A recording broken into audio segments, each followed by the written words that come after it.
Hey everyone, this week's subject is one of my favorites, and that's concept cars. For those of you who don't know, I'm actually a car designer by trade.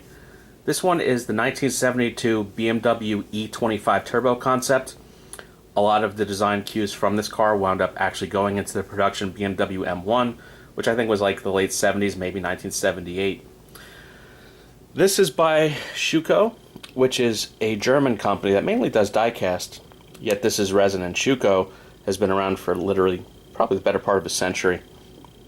I think they're fairly new to resin. I don't know if it's really their forte. This is actually a pretty good piece, but some of the later, more recent resin, I think they did a Mercedes Maybach concept car, and I've read some pretty bad reports about quality control, but this seems pretty good. Paint's pretty good. There's a slight inconsistency that's hard for the camera to pick up, that the bumper looks like a slightly different shade, but it's pretty good overall. The build quality is pretty good. I don't think it's superior in any way to a GT Spirit or even an Auto, and the price point is pretty high. This approaches about $200 retail, which I just don't think it's worth it. I don't think it's numbered. I don't think it's a particularly low production car. This was acquired through American Excellence for $90 on sale, which at that price I'm okay with it.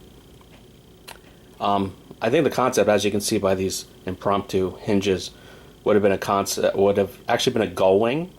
I don't know who designed it. I don't know if it was Giario, Bertone, Pininfarina, I would assume someone like that.